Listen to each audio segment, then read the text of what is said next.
कल आपका पेपर है, इम्पोर्टेंट क्वेश्चन है इसमें, जो कि इन्हीं क्वेश्चन से आपके पेपर में क्वेश्चन आने वाले हैं। परेशान ना हो आप। पर मैं कुछ दिक्कतों में था, इसलिए वीडियो अपलोड नहीं कर पाया, थोड़ी फिजिकली प्रॉब्लम चल रही है। तो इसमें क्वेश्चन देख लेते हैं फटाफट।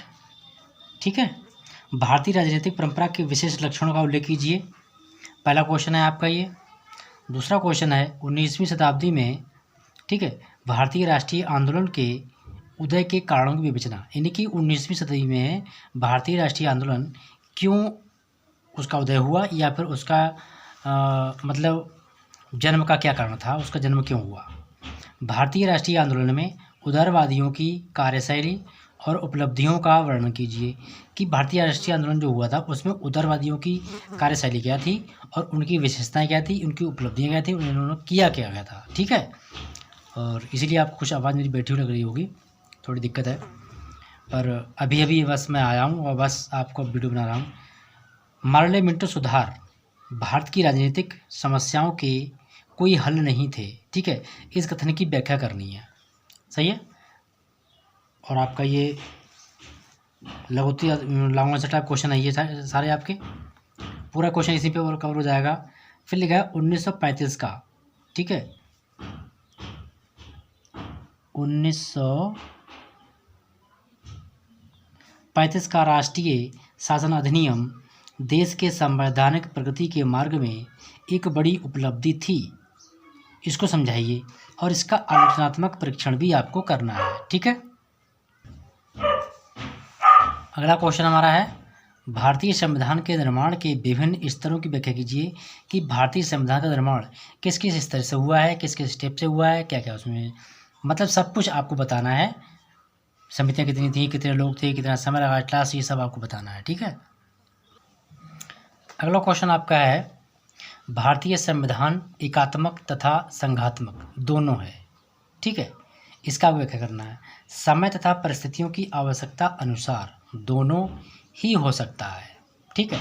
डॉक्टर BR अम्बेडकर के इस कथन का मूल्यांकन कीजिए, यानी कि जो भीमराव अम्बेडकर थे बाबा साहब, उन्होंने बताया था भारतीय संविधान एकात्मक तथा संघात्मक दोनों हो सकता है, दोनों है, परंतु समय और परिस्थिति के अनुसार, ये आवश्यकता अनुसार वो हो सकता है, दोनों प्रकार का भी हो सकता है, परिस्थितियों के अनुसार, समय के अनुसार।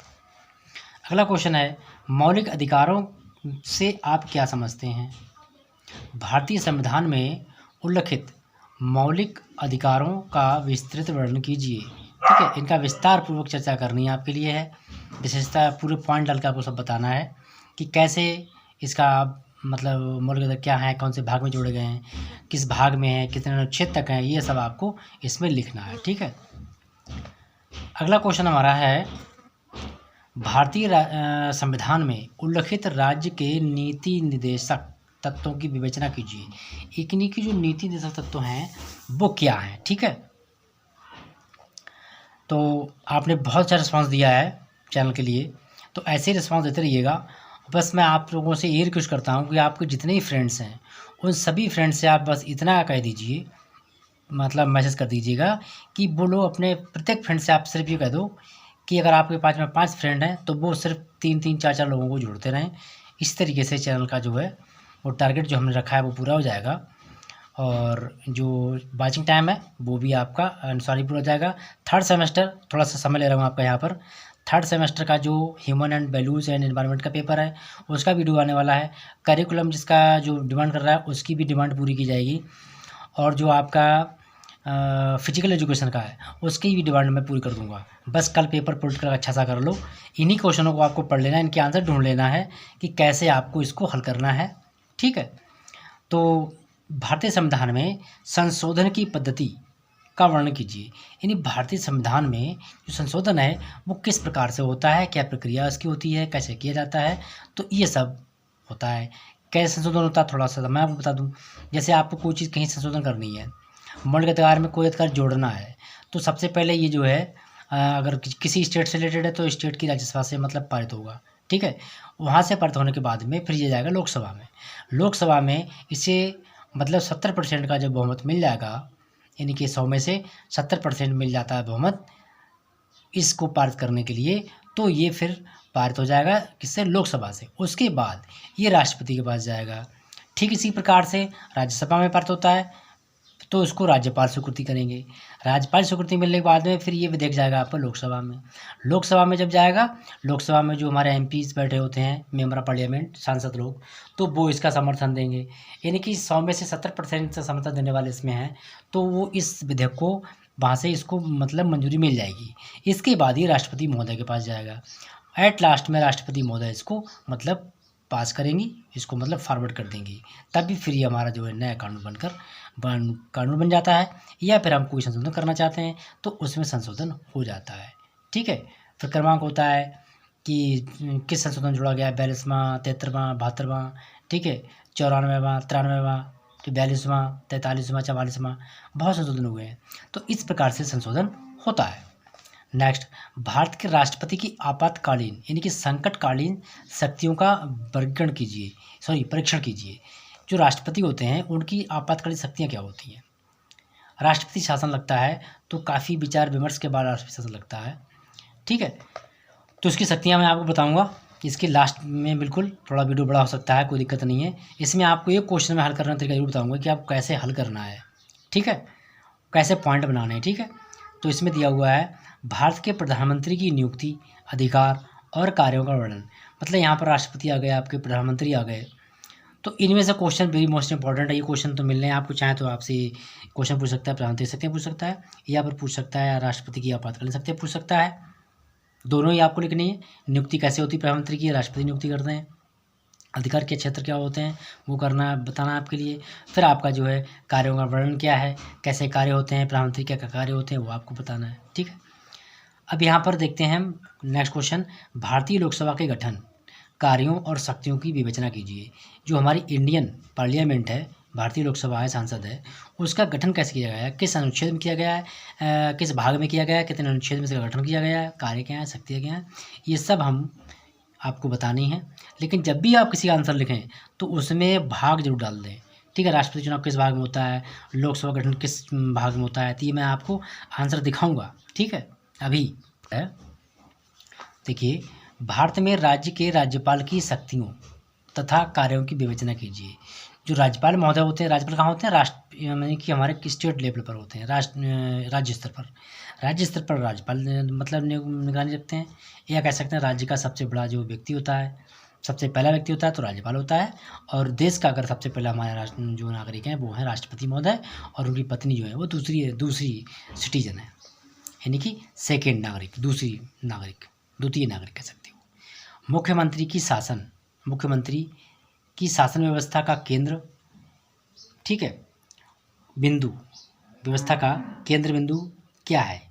ठीक है। तो उसकी आपको विवेचना करनी है। ठीक है। विस्तार से चर्चा करनी है। ठीक है। ये सारे लॉन्ग क्वेश्चन है, इन्हीं में से आप क्वेश्चन मिल जाएंगे।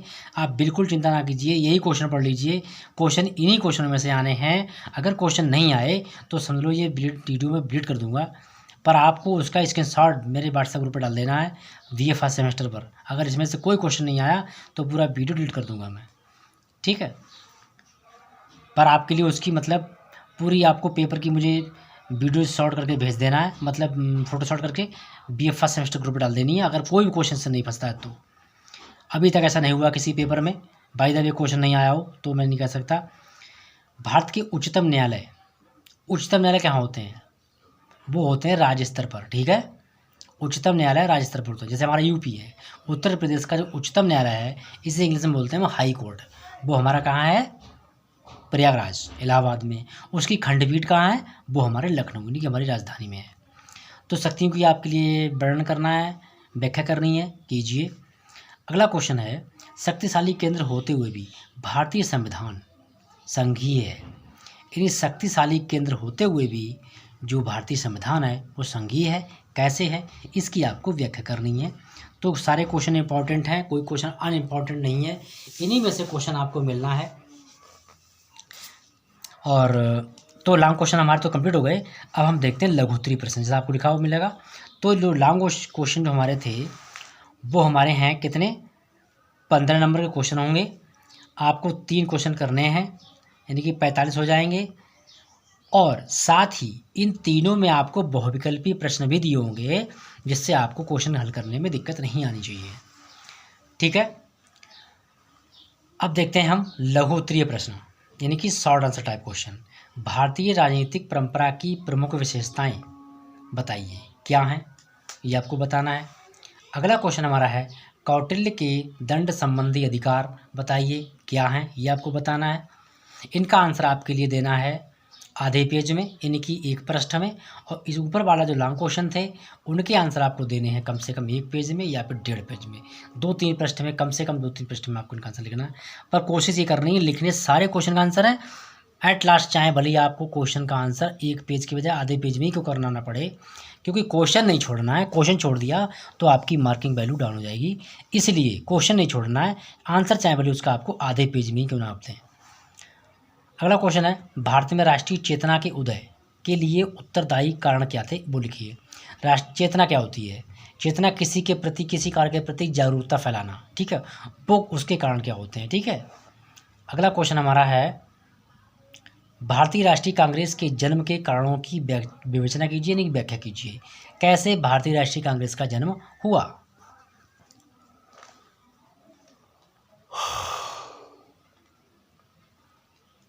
उदारवादियों और उग्रवादियों में क्या अंतर है, ये बताना है आपके लिए। ठीक है, उदारवादी शिष्टाचार सदाचार से काम लेते हैं, हाथ जोड़ के काम लेते हैं।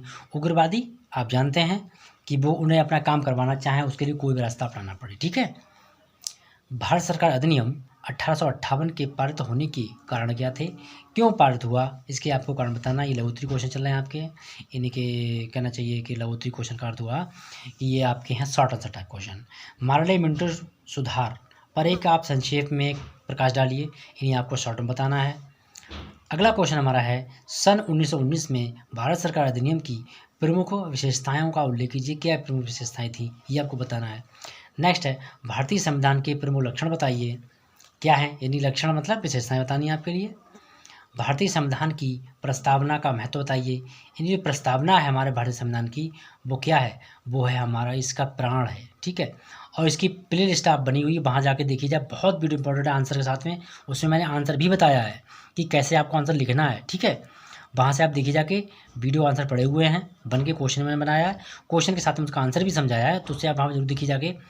मॉडल पेपर इसका अपलोड कर दिया है, कैसे आएगा वो देखिएगा आगे आप, और वीडियो को अधिक अधिक शेयर कीजिएगा, और देखते हैं कितना लाइक इसको मिलता है, और आप शेयर जरूर कर दीजिएगा हर जगह, अच्छी जगह से, किसी प्रकार कर सकते हैं आप जैसे चाहे वैसे, पर 5 लोगों को जरूर भेजिएगा। 42वें संविधान संशोधन द्वारा प्रस्तावना से क्या परिवर्तन किया गया है, सॉरी प्रस्तावना में क्या परिवर्तन हुआ है, कौन सा संशोधन में, 42वें संशोधन में क्या जोड़ा गया है, ये आपको बताना है। फिर आपका है संवैधानिक उपचारों का अधिकार। संवैधानिक उपचारों का अधिकार ये एक कोटेशन है, कथन है, इसकी व्याख्या कीजिए। ठीक है, किसने कहा है। अगला क्वेश्चन हमारा है भारत एक धर्मनिरपेक्ष राज्य है, कैसे।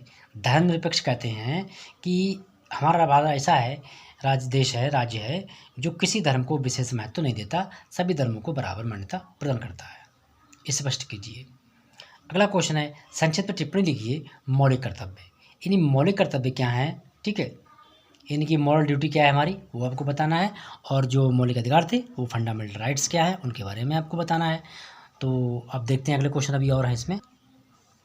अगला क्वेश्चन है भारतीय संविधान में किन विधियों द्वारा संशोधन किया जा सकता है, यानी भारतीय संविधान में संशोधन करने की विधियां कौन कौन सी हैं।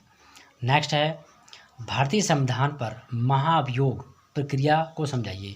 क्या राष्ट्रपति पर महाभियोग चलाया जा सकता है, महाभियोग कैसे चलाया जाता है, क्या प्रक्रिया होती है, वो आपको बताना है।